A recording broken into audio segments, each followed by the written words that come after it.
Los grandes temas se debaten en la mesa. Buen provecho por rcr.tv, la radio que se ve. Y síganos en Twitter, @rcr750.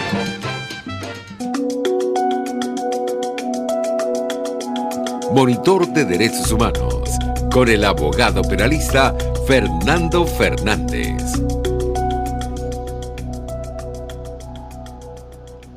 Muy bien, habíamos dicho de forma general cuál es la descripción del informe detallado, ¿no? Nos parece muy importante que veamos eso porque se trata de un informe serio, que aunque ha sido descalificado por voceros del oficialismo, técnicamente cumple con todos los parámetros de un buen informe del rango pues, que tiene que presentarse una institución como las Naciones Unidas, con altísimos estándares de calidad y de perfección, y por otro lado, pues basándose en las más modernas técnicas de la información y por supuesto los métodos forenses más avanzados en esta materia, ¿no? Lo cual necesariamente no implica que pierda contundencia, seriedad, precisión, objetividad y detalle, aun cuando no haya un desplazamiento pues, al lugar de los hechos. Habría sido ideal, pero el problema que tuvo el comité, la misión de expertos, es que el gobierno no los aceptó. El gobierno, luego de 7 comunicaciones a distintas autoridades de la República, simplemente ni siquiera respondió. Por lo tanto, y además mantuvo siempre una actitud hostil hacia ese tipo de información. De tal manera, pues, que aunque era lo ideal que hubiesen venido, no pudieron venir por la actuación misma del gobierno. Y mal puede después el gobierno decir que le faltó ese detalle si fue él mismo el responsable de haber impedido pues, su ingreso. Era tal pues que se hizo un gran esfuerzo, hubo una convocatoria mundial, hubo 223 víctimas que tuvieron la valentía de presentar su caso, de informarlo, y de comunicarse con los expertos y de narrar su situación, ¿no? Mediante esas entrevistas directas. Entonces, dentro de los hallazgos de la misión está que se investigaron 16 casos de operaciones policiales, militares o conjuntas que dieron lugar a 53 ejecuciones extrajudiciales. Fíjense que este tema es muy importante, porque esto está vinculado justamente a otro hallazgo que hace la alta comisionada de Derechos Humanos de la ONU, la señora Michelle Bachelet, quien sí vino a Venezuela y pudo constatar que entre enero y septiembre de este año ha habido 2.000 muertes por parte de organismos policiales, ¿no? Y bueno, hay que pensar de manera objetiva en este asunto, ¿no? No todas tendrían que ser ejecuciones extrajudiciales, pero se crea todo un manto de sospecha porque en Venezuela no se aplican los protocolos para determinar cuándo es una ejecución extrajudicial y cuándo no lo es. Y además hay un enorme déficit en materia legislativa como el Código Penal, y encima de eso hay mecanismos procesales y sobre todo malas prácticas que se dan en los tribunales para impedir que haya una punición, que haya un castigo a los responsables. De tal manera, pues, que cuando hay una ejecución extrajudicial hay un 99% de probabilidades que el caso quede impune. Y eso se ha determinado no solamente en estos datos estadísticos. En el caso particular mío, yo tuve la oportunidad de ser perito en un tema de ejecución extrajudicial que se decidió por la Corte Interamericana de Derechos Humanos el año pasado, justamente por diciembre, en lo cual se determinó pues cómo hubo todos los mecanismos procesales y las malas prácticas habidas y por haber en los tribunales para impedir que se hiciera justicia en el caso de toda una familia, y casi toda una familia, pero muchos miembros de la misma familia que fueron exterminados por organismos policiales del Estado de Aragua. Eso da una idea pues de que sí hay una cantidad de situaciones en las cuales, aunque haya una disposición, por ejemplo, sobre el homicidio calificado, eso no se aplica cuando se trata pues de un crimen alevoso, como el que pudiera ser el que ejecute un funcionario policial, con abuso de la fuerza, con abuso de las armas, con abuso de la función, con abuso de la autoridad. Y justamente eso es lo que nos preocupa, porque por 2 vías, una que estuvo acá y verificó el número, y otra que pudo verificar los operativos, ambas llegaron a la misma conclusión: hay ejecuciones extrajudiciales. Hay además un mal tratamiento de la legislación venezolana, que es una acotación que hay que hacer, porque Venezuela no tiene este tipo penal, el de ejecución extrajudicial. Inclusive, el término es un poco equívoco, porque la ejecución extrajudicial es un término que, aunque está acuñado técnicamente a nivel internacional, lo que quiere decir es cuando se trata de un abuso de autoridad. Otros países lo llaman asesinato. Por ejemplo, Guatemala y otros países del continente europeo le llaman asesinato cuando un policía, abusando de su autoridad, de las armas, de su poder y abusando pues de su función, acribillan a un personaje indefenso, a un ciudadano indefenso, ¿no? Es distinto al combate, es distinto a la situación en la cual hay una legítima defensa. Por eso es que es tan delicado, porque la institución de la legítima defensa protege al funcionario y protege a cualquier ciudadano que tiene el derecho a defender su propia vida o la de otro, ¿cierto? De un ataque injusto, de un ataque delictivo, de un tercero que es el sujeto activo. Pero en este caso, más bien, por las modalidades de ejecución de los hechos, se llega a la conclusión de que seguramente son ejecuciones extrajudiciales. En Venezuela no se aplican ni el protocolo de Bogotá ni el de Minnesota, que son los dos instrumentos internacionales que permiten verificar cuando hay un homicidio o cuando hay una legítima defensa y también cuando hay una ejecución extrajudicial. No se aplica. Al menos en las investigaciones que hemos realizado durante todos estos años, no hemos visto que se aplique. Debería estar dentro de la tecnología a instrumentar desde el punto de vista forense y debería ser parte de los mecanismos que instrumenta el Ministerio Público y que reconocen los tribunales. Pero eso ni siquiera sale mencionado pues, en la documentación oficial sobre la investigación de hechos criminales, ¿no? Otro tema de los hallazgos que encontró la misión especial de expertos para determinados hechos en Venezuela es que se examinaron 2.552 incidentes adicionales, en los que se produjeron 5.094 muertes por las fuerzas de seguridad, aunque no todos fueron necesariamente arbitrarios. Eso va justamente también en lo que hemos hablado anteriormente, pero aquí tenemos ya un tema que tiene que ver con operativos especiales. Uno es el de las OLP, entre 2015 y 2017, y también la FAES. Entonces, en las OLP famosas, la misión examinó 140 operaciones que dieron lugar a la muerte de 430 personas, en ocasiones con disparos a quemarropa. Fíjense ustedes que esto es bien importante. Si se aplicara el protocolo de Minnesota, pues daría mucho que decir cuando un disparo es a quemarropa. Ya no hay legítima defensa, ya es un disparo que se da en condiciones totalmente de indefensión de la persona, ¿no? La persona está maniatada o está amarrada o simplemente es prácticamente que fusilada, pues. Sí, el disparo a quemarropa da un indicio muy claro de que no se trata de una legítima defensa. Son parte de la documentación que esta gente examinó y que logró pues, escribir y detallar ante el Consejo de Derechos Humanos, ¿no? Lo interesante y grave a la vez es que además, en lugar de abrir una investigación, en lugar de señalar responsables, en lugar de reprimir tales hechos, o por lo menos de aclarar, por lo menos, que sería lo mínimo que habría que hacer, más bien los altos funcionarios del gobierno, según dice la misión, elogiaron repetidamente las operaciones mismas, en las que solían participar cientos de oficiales armados que estaban en algunas zonas. Una especie de asalto, ¿no? A veces utilizando vehículos blindados y helicópteros y armas de alto calibre, ¿no?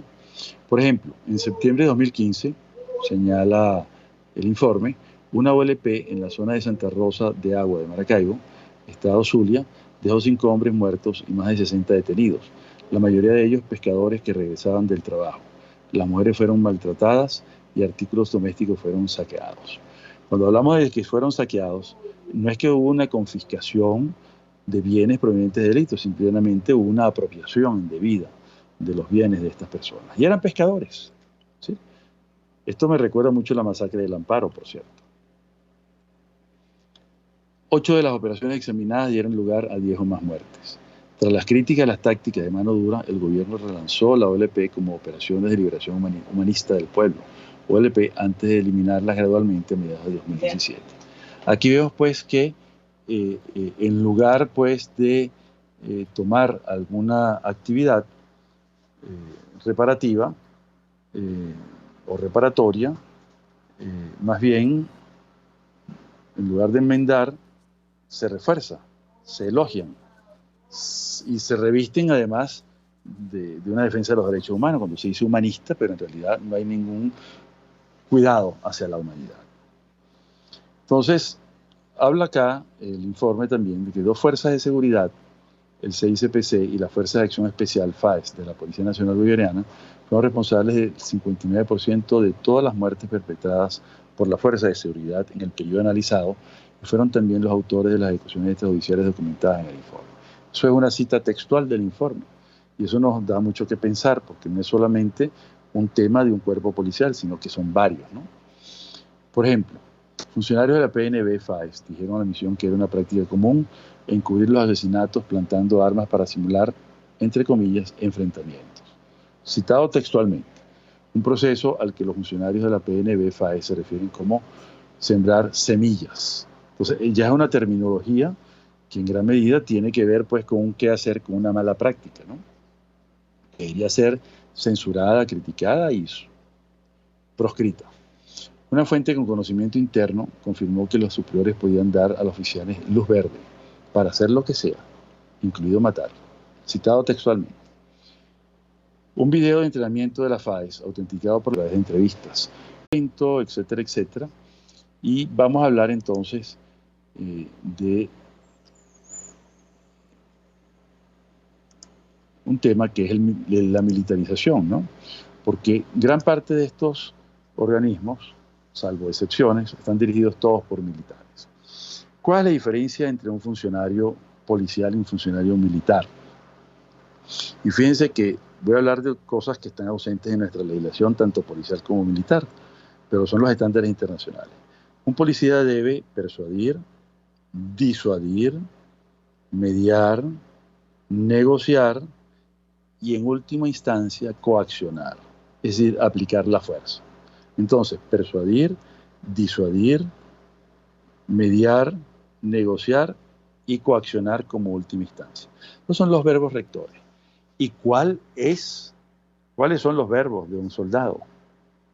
Disparar, atacar, combatir, matar, herir, dar de baja. De tal manera pues que uno de los graves problemas que tiene nuestra cultura, que tiene nuestra institucionalidad, que tiene nuestro sistema jurídico y que además está impregnado de valores culturales, es el excesivo militarismo. Y cuando digo excesivo estoy hablando de un pretorianismo, o lo que ha llamado un importante autor venezolano, el profesor Alberto Butó, el Estado cuartel, ¿okay? Utilizando una categoría del autor Harold Laswell, que habla pues de esta preeminencia de lo militar sobre lo civil. Y vemos en Venezuela que hay una preeminencia total, no solamente en el campo policial y en el campo estrictamente militar, que es lo natural, su ambiente, lo militar, pero lo policial es algo antagónico. O sea, no puede haber una dirección militar de cuerpos policiales, no debería haber. Sin embargo, mucha gente que no se da cuenta de esto. Pareciera que es normal que los militares estén al mando de las fuerzas policiales, porque esto tiene una larga tradición. No nos olvidemos pues del nacimiento de la República, no nos olvidemos de los grandes hitos cuando nace la Guardia Nacional, en el año 83 también, cuando se legaliza la Guardia Nacional como Fuerza Armada, y luego la Constitución del 99, cuando cristaliza finalmente este modelo militarista y de militarizar todas las fuerzas policiales.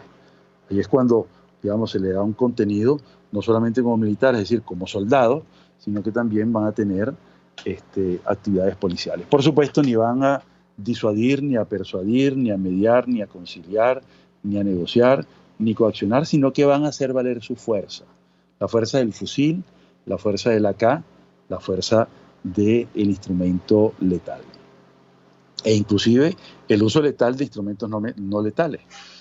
Aquí ya tenemos en Venezuela casos, y está relatado en este informe y muchos otros informes, el caso de Pernalete, utilizando la bomba lacrimógena, no para los fines de disuadir, sería lanzarla al piso, sino lanzarla al cuerpo. De tal manera pues que una de estas cosas que te impacte el pecho, que te impacte el cuello, que te impacte la cara, simplemente te puede matar, ¿no? Bueno, y eso es prácticamente pues en virtud de esta mezcolanza promiscua de lo militar con lo policial, con preeminencia y dominación total pues de lo militar sobre lo policial. Entonces, una de las sugerencias que vamos a ver más adelante tiene que ver con esto, ¿no? Lo grave, y señala el informe, es que la gran mayoría de las muertes ilegales cometidas por las fuerzas de seguridad no han dado lugar a enjuiciamientos y en ningún momento se ha llevado ante la justicia a los funcionarios con responsabilidad de mando. Que es otra cosa muy importante, ¿no?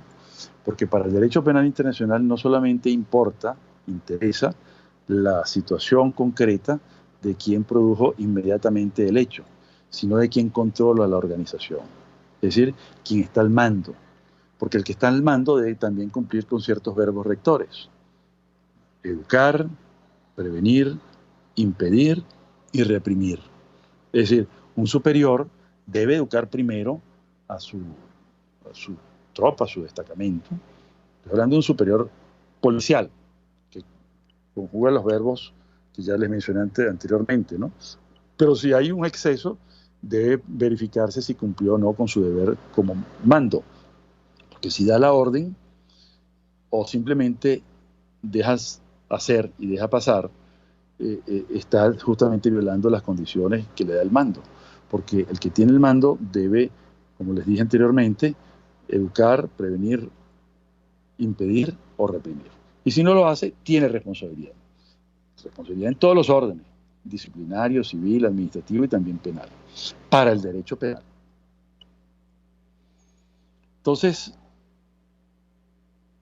los oficiales de alto rango tienen un mando y control efectivo sobre los perpetradores y conocimiento de sus acciones, pero no lograron prevenir o reprimir las violaciones o asesinatos. Más bien parecen ser parte de una política de eliminación de miembros no deseados de la sociedad bajo la cobertura de la lucha contra el crimen.